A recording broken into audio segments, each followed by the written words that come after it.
I set up Hubspoke Media 9 years ago when I was going through a redundancy process. Originally, I used to work in sports development, and I got into the marketing side of promoting the things that we did. And while I was there, I retrained and did my level 6 diploma in professional marketing.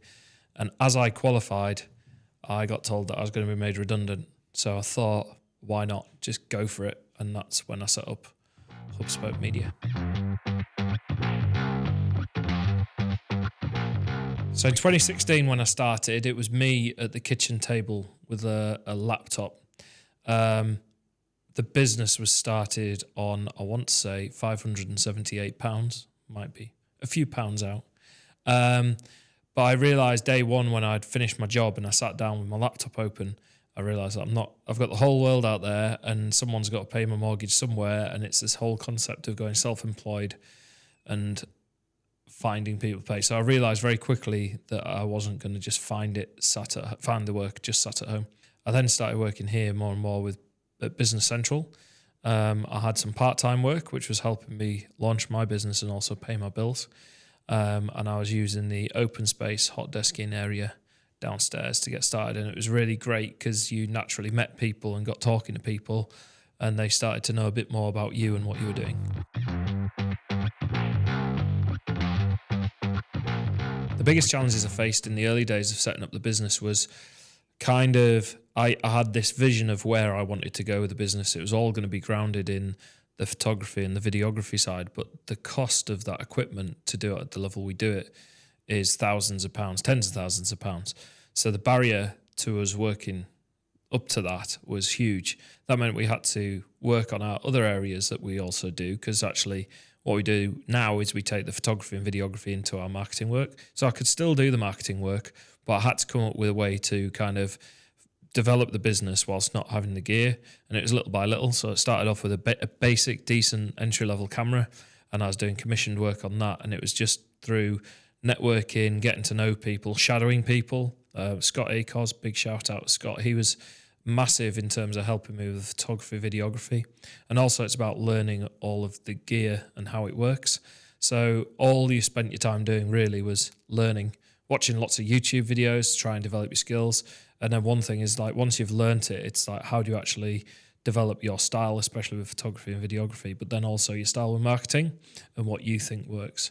So all I'd say is the first 3 years was a massive learning journey for the nature of the business that we do. And you also work in an industry where all of the trends and all of the technology is changing, whether it's algorithmic changes on social media or search, or whether it's user behavior in terms of how people are consuming media, or whether it's IT changes. AI was not a thing when I started my business, which makes me sound very old, but it was only 9 years ago.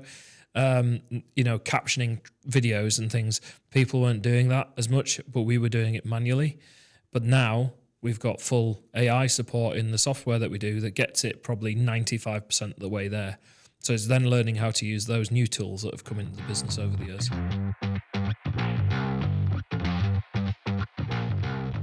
In terms of most memorable client and sort of the piece of work that's made a huge difference to our business, we're very fortunate that Darlington College were willing to work with us on their cinema advertising campaign. Lots of agencies out there that they could work with, and they were willing to come and work with us, and it was an absolute privilege. Part of the problem you have in small business is competing with the bigger agencies who've been doing it longer. But we were working and developing some new ideas, new concepts in terms of how we were shooting stuff and how we're doing it, and it was a nice fit. And they were willing to obviously then come and work with us, which gives us fantastic opportunity. And we're now delivering we're going to be shooting our 4th TV campaign, but we've delivered about 10, 12 TV advertising rounds over the last number of years. And it's, that has made a huge difference to our business. But then what I'd also say is partnership working. So Resilient Business Systems, IT company. We run a podcast with them, partly because me and Andy were catching up all the time. We thought we'd just run mics and do that way and lean into and share our conversations, because we're constantly talking about tech and this, that and the other. But I realised that at a certain point, when you try and take on staff and you're trying to build a structure and a framework for people to operate within, I was like, I can't do it all myself. So Resilient were amazing because they managed to help me just take that IT load Like, yes, I could learn and do it, and yes, I could do it, absolutely, and they know that. But it doesn't mean I should be doing it, and it allowed me to basically focus on my business, which is in their slogan, basically, and they look after it, the IT. So I'd say Dartmouth College and then Resilient Business Systems as a partner, just being there to help out has been absolutely tremendous.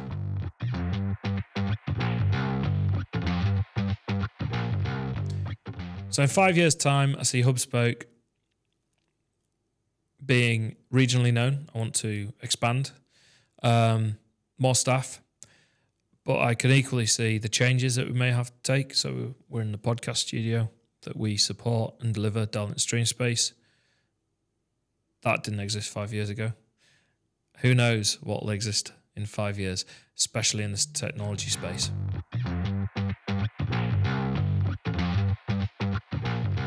The most rewarding aspect of running Hubspoke Media for me is my ambition with the business, having made it to 9 years, is that actually I want us to be a company that's regionally known, that offers employment opportunities for people in the creative space. Obviously, marketing is one skill, but the media side of it and all of that is a completely different set of skills. And marketers nowadays are expected to have so many areas of development, and it can be really hard. What I want us to do is be like a beacon of best practice, showing that we can do really good quality media work. And we take that into our marketing so it delivers impact. So for me, the most rewarding thing is being able to employ people, because I'm trying to build a business that is not just me. I'm trying to build something that offers work opportunities. And for our clients, I want it to be within reach. So the idea is, big or small, I would like to think we'd be able to work with them. It just depends on what the project is and what their budget is. But I'd like to put marketing within reach of business, and I'd like to do really impactful big campaigns with a big business as well.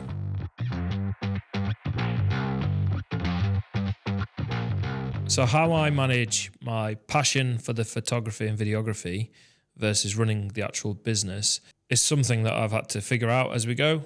The way I see it, running a business, you're every department until you start having different departments, like the IT department, for example, got IT support, got accountancy support, got some really fantastic individuals that work around us and support the business. Obviously, the magic moment, as I call it, for a business is when a client pays you to come and do that job. So that would be camera in hand for me, and I absolutely thrive off the media work and I love it. But then I've also got to do risk assessments and accounts and all of those sort of things.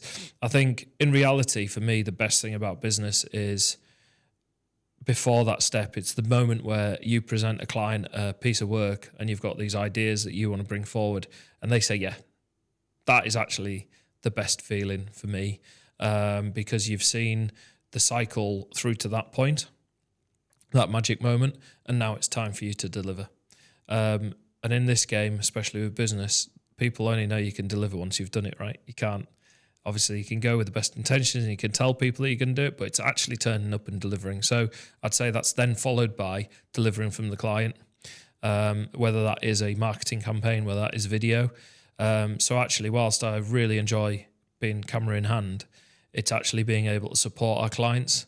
And when they walk in, like we've had clients do, and go, it's working, that's the best bit about the whole thing for me.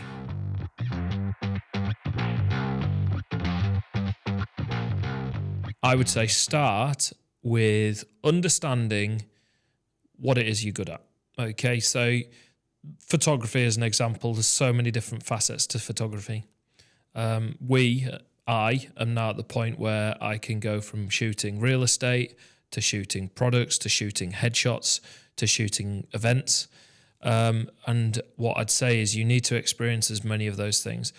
I would say the best thing you can do is shadow, work for free, shadow a person who's doing it, look at their work, see what they're doing, and ask if you can come along and learn from them and work alongside them. You do that with the absolute best intentions. You do not try and cut them off. You do not try and steal their client. You do not try and jump in and take all the credit. You just turn up, work hard, and work with people that are doing it well and you aspire to be. And I'd say with that, what you'll find is over time you can learn the skill, learn your trade. You can then start developing your offering, and then you can take it from there.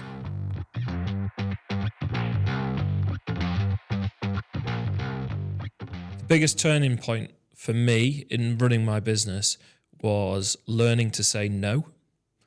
Now, that sounds counterintuitive when you're first starting out in business, but I think it's important to recognize that when your fit with the client is possibly not, I hate to use the word aligned, but there's so much truth. It's not that you don't want to work with each other.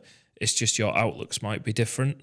And sometimes, and the best thing I can recommend to people is recognizing when a project isn't for you rather than just plowing on regardless. And you better go in, this project isn't, we're not the company for this project. However, here's a bunch of people I'd recommend.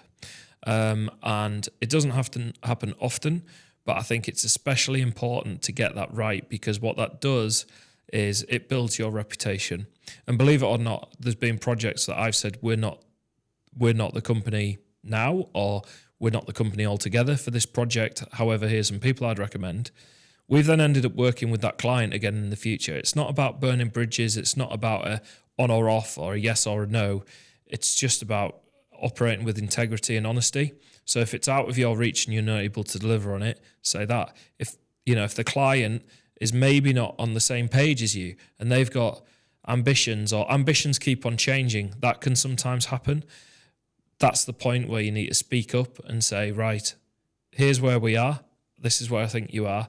Find out where the client is. And then sometimes it is appropriate to step away because it saves everybody's time. It saves money.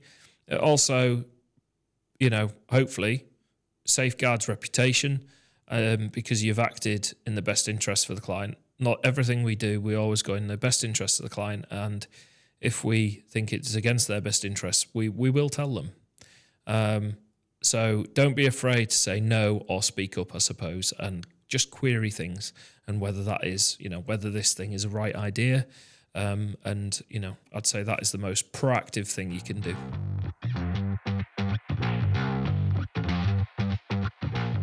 How do I foster creativity and innovation? That's a really good one within the team. I think when you first start the business and you're on your own, it's you, and you can take it wherever you want.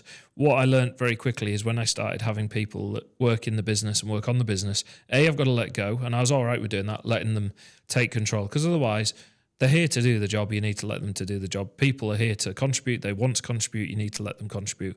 Yes, there might be the odd party line that you need to pull or a direction, but if you explain the reasoning behind that, it's fine. How do you inspire creativity and innovation? This is a really good one, because you can't go and be creative. You can say it, but it doesn't necessarily mean it happens. What you have to do is leave space for people to be creative. So not leaping in, fixing their problems necessarily, or their challenges is probably a more appropriate way of saying it. But also making sure that, when you're having ideas, like we'll have ideas with our company on how we want to go about a project, get some people together, have a chat about it, see what ideas are out there and really be open. I think open dialogue is the best thing you can do.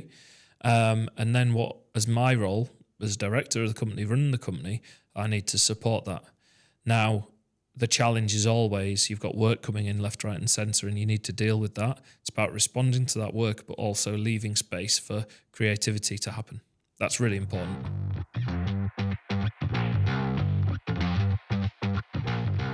In recruiting people, obviously it was a new step for me directly for my own business to do that. And I've been doing it obviously over the last few years. And I think the important thing for me has always been qualify the job applications, i.e. we will, provide a good spec, share the salary expectations. Can't say that enough. For me, that's really important because that's what people want to know. And let's not, skirt around the subject. Let's get it out there and be honest, because then they can make a decision there and then.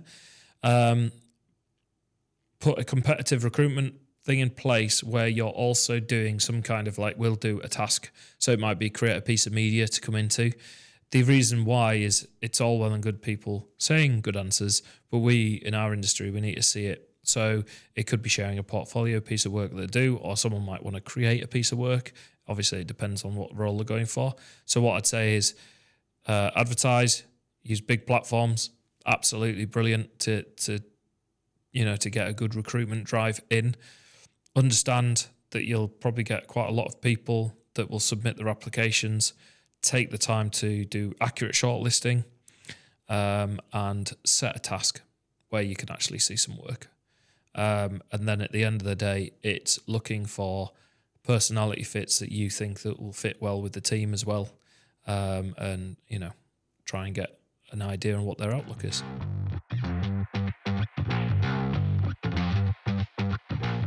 Without the team at Hubspoke, we would have not made it to 9 years, I would say.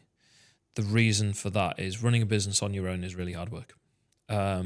It depends what sort of business you're wanting to do. Obviously, my business ambitions is to grow a business that offers work opportunities for people, and it's hard. It's to manage cash flow, to develop the business in order to fulfill the salaries. Before you know it, you then got to cover everyone's salaries each month and this, that, and the other. But that's fine. That's what I want to do, and that's what I want to build, and that's what I'm trying to do. The team are the most important thing in a business. You need to look after them. You need to check on their welfare. Small talk is the most important thing you can have. Get away from the outcomes and the KPIs for a second. How are you? How is things going? And this, that, and the other. Look after your team. You get the team right, they're amazing. They're absolutely amazing.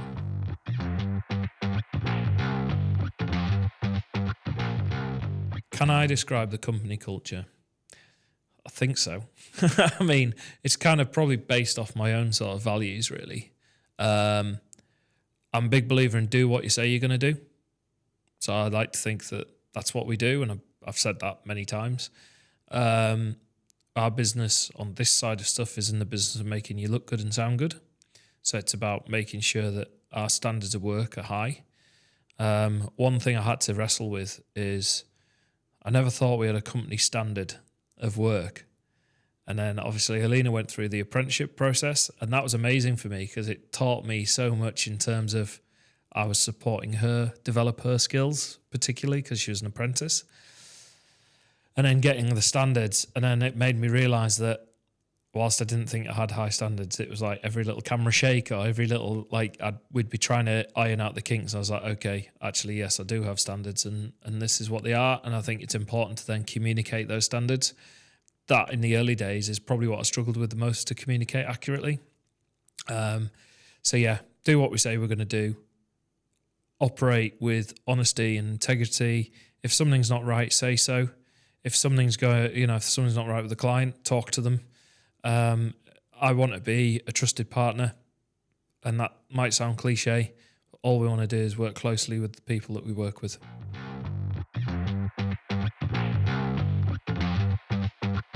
So the trends I've observed over the last 9 years, at first when we're producing video in particular, I mean, right now, current day, video-led. There's absolutely a place for image posts, graphic posts, things like that. When I say graphic, I mean design, not graphic. So the video-led world is certainly something that we're in. Also, we are in an attention, I'm going to brand it crisis, in terms of we're hit so many times a day with various bits and bobs, all vying for our attention, whether it's social media, whether it's work, whether it's the news, whether it's radio, whether it's billboards as you drive, like constantly being hit with, hey, look at this, hey, look at this. Makes it really difficult to stand out from the crowd. And, it's intensified, especially on video. Video started off being like 2 to 3 minutes long. We very rarely do a 2 to 3 minute long video. In fact, I'm doing one right now. It's the first one I've done probably in about 12 months.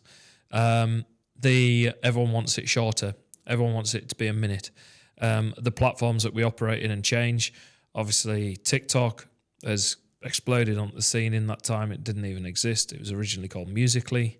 So it's watching that. Podcasting, that's exploded over the time, and that's changed. And then, I mean, YouTube is just a consistent force that's always been there. But obviously they're adapting and developing. And now we're in this weird sort of situation where if it's mobile first, you're operating in vertical video. But if you're in the more traditional YouTube sense, it's your landscape video unless it's a short. So you're now having to cater for different screen sizes, different devices all the time. So it's important to get both of those things right now. Whereas in the past, you could just do one video, one variation, away you go. And then the other thing in terms of trends with the sort of content, the hook. How do you hook people into your video? And then there's nothing worse than someone gives a good hook, you watch it, and it actually never delivers on the promise. So watching out for clickbait and things like this, people are so more aware. So you've really got to respect your audience's time.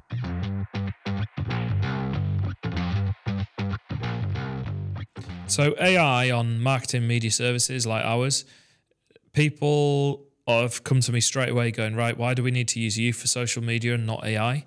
And my answer is always because I'm a person, which I think is a simple answer.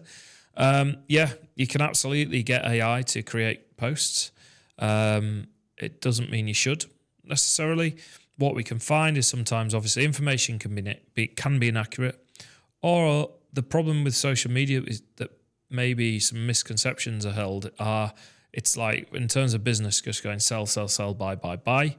And with AI, it'll probably go more down that route as we are recording today. What we're doing is we're trying to tell stories a lot more. Storytelling is the most important thing. So if you have a product, for example, we'd be talking about, yes, the product, and here's where you can buy the product, but we'd talk about how the product was made, who made the product, where we got it from, who's bought the product, who's used the product, what are the outcomes of the product, you know, if the products are sustainable, how is it sustainable, like actually quantifying it.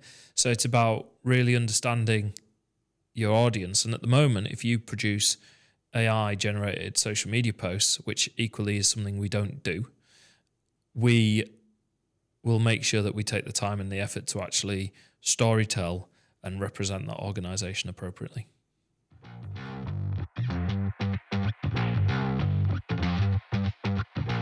My opinions on the key factors for successful marketing in the current digital age is not a one-hit wonder.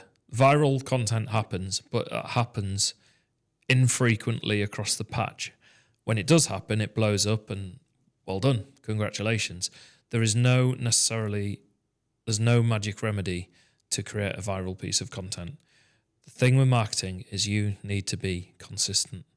And it isn't just consistency in one platform, it's consistency in multiple places. So consistently showing up on socials, consistently updating your website, consistently doing other activities. Now, this could be TV, this could be radio, this could be outdoor ads, leaflets, anything. None of the mechanisms for marketing have actually necessarily changed or become outdated. Okay? It's just using those mechanisms when it's appropriate. A written letter to a person individually and sent through the post can have as much impact as a massive campaign could. So it's about consistency and thought.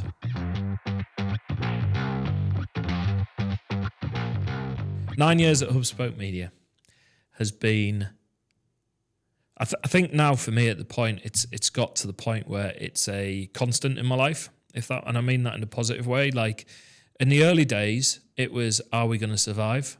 Or will I survive? Or will I be able to pay my bills? Or will I be able to grow my business? Or I've got, whereas now, whilst there are challenges and you've got to address it, I feel like we're making real progress for ourselves, for our clients. And I think how it feels now is it feels established. And that is the first time I've probably said that aloud, but I've never really thought of that before. So I'd say at 9 years, yeah. And some people might go, that's slow. It's not a race. It's absolutely not a race. Different requirements for different businesses. We just want to work hard, do good work, and be able to pay our bills at the end of the day.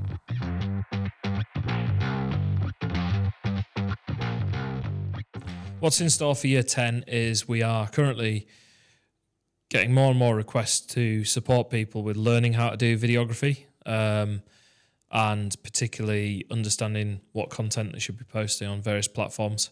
So we're currently, and we have been doing some workshops in the background, but we're going to do our first physical workshop in the next 6 months. So we're really looking forward to developing that project, and we're going to be saying to people, watch this space as we launch.